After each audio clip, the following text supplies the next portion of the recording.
नमस्कार। देश और दुनिया की तमाम फटाफट खबरों में आपका स्वागत है। खबरों के लिए आपसे निवेदन कि यदि आपने हमारे चैनल को सब्सक्राइब नहीं किया तो कृपया करके आपके अपने चैनल को सब्सक्राइब कर लें। आप सब्सक्राइब करते हैं तो हमें हिम्मत होती है सही और सच्ची खबरें आप तक पहुंचाने की। तो क्या है आज की वो बड़ी खबरें जो मीडिया पर आपको कितनी बताई जाएगी, यह आप भली भांति जानते हैं। कांग्रेस ने शुक्रवार को आरोप लगाया कि सरकार ने पश्चिम बंगाल और तमिलनाडु चुनाव में राजनीतिक फायदा उठाने के लिए महिला कोटा कानून और डिलिमिटेशन से जुड़े बिल पास कराने के लिए स्पेशल सेशन बुलाया है, जो चुनाव आचार संहिता का बड़ा उल्लंघन है। कांग्रेस के महासचिव कम्युनिकेशन इंचार्ज जयराम रमेश ने कहा कि नारी शक्ति वंदन अधिनियम 2023 के पास होने के बाद सरकार 30 महीने तक सोती रही और चुनावी मौसम में डबल क्रेडिट लेने के लिए ऐसा किया। उन्होंने कहा कि डिलिमिटेशन पर सरकार की तरफ से कोई ऑफिशियल कम्युनिकेशन या प्रस्ताव नहीं आया है। जयराम रमेश ने यहां एक प्रेस वार्ता में कहा कि हालांकि ऑफ द रिकॉर्ड हमें पता चला है कि लोकसभा सीटों में प्रोपोर्शनल बढ़ोतरी होगी। ईरान ने दावा किया है कि उसने आज एक अमेरिकी F-35 फाइटर जेट गिरा दिया है, हालांकि उसके पायलट को हिरासत में लेने की खबरों से इनकार कर दिया। इससे पहले मीडिया रिपोर्ट्स में दावा किया जा रहा था कि इस जेट का पायलट ईरान की हिरासत में। रिपोर्ट के अनुसार विमान गिरने से पहले पायलट ने कूदकर अपनी जान बचाई और वह ईरान के अंदर ही कहीं उतरा है। वहीं ईरानी सेना ने कहा कि अमेरिका और इजराइल ने उसके इंफ्रास्ट्रक्चर पर हमले बढ़ाए तो वह पूरे मिडिल ईस्ट में उनके ठिकानों को निशाना बनाएगा। ईरानी सेना के प्रवक्ता इब्राहिम जोल्फागरी ने कहा कि अगर हमारे पुल, बिजली घर या ऊर्जा ढांचे को छुआ तो हम मिडिल ईस्ट में आपके पूरे ठिकाने खत्म कर देंगे। बिहार में एक बार फिर जहरीली शराब से मौत हुई। हम पक्की बात कहते हैं कि जो हमारे चैनल पर जो खबरें आपको दिखाई जा रही है या बताई जा रही है, उसकी बहुत कम मीडिया पर या तो चर्चा होगी या बिल्कुल भी चर्चा नहीं होगी।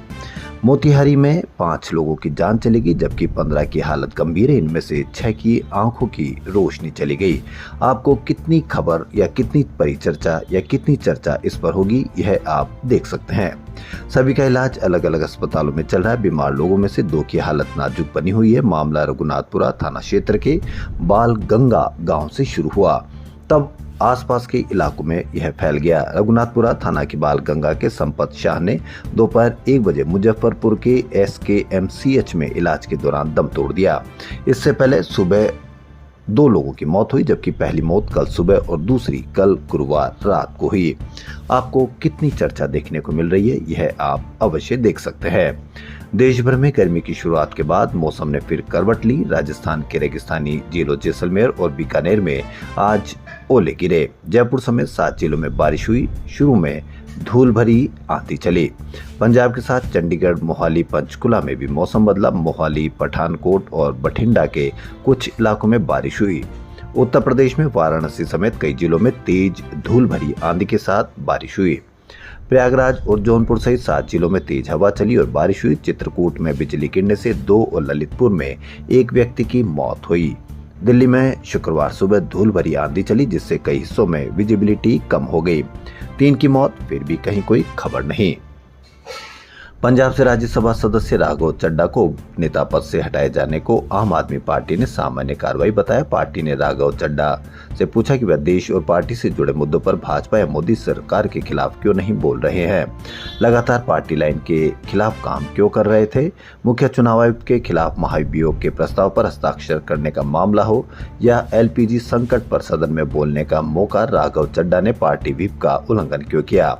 आम आदमी पार्टी के नेताओं ने यह सवाल भी उठाया कि एक लंबे अरसे से राघव चड्ढा ने संसद में ऐसा कोई मुद्दा क्यों नहीं उठाया जिसमें मोदी सरकार से सीधे सवाल हो। पार्टी का कहना है कि केजरीवाल ने सबको निडरता और साहस से लड़ना सिखाया है, लेकिन राघव चड्ढा भाजपा और मोदी सरकार से सवाल करने से डर रहे हैं, यह कहना है पंजाब के मुख्यमंत्री का। अयोध्या में ज्वेलरी शॉप में बुर्का पहनकर लूट करने वाली महिला हिंदू निकली। आपको कहीं पर भी इसकी कोई चर्चा नहीं होगी। बॉयफ्रेंड के साथ मिलकर उसने वारदात की थी। पुलिस ने गुरुवार देर रात दोनों को गिरफ्तार कर लिया। महिला का नाम पायल और लड़के का नाम राहुल है। वारदात के बाद राहुल ज्वेलरी शॉप से कुछ दूर बाइक लेकर खड़ा था। पायल ने खिलौना पिस्टल यानी नकली पिस्टल दिखाकर दुकान से 3.6 लाख के सोने का हार और चैन लूट ली। फिर भागकर राहुल के पास पहुंची, उसके साथ बाइक से फरार हो गई। आरोपी पायल की पिछले साल 5 अप्रैल को ही शादी हुई थी। आईपीएल का 7वां मैच चेन्नई सुपर किंग्स और पंजाब किंग्स के बीच आज खेला जा रहा है। चेपॉक स्टेडियम में पीबीकेएस ने टॉस जीतकर पहले बॉलिंग चुनी।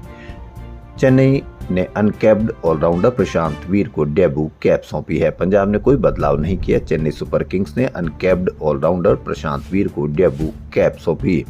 टीम ने उन्हें मिनी ऑक्शन में 14.20 करोड़ रुपए में खरीदा।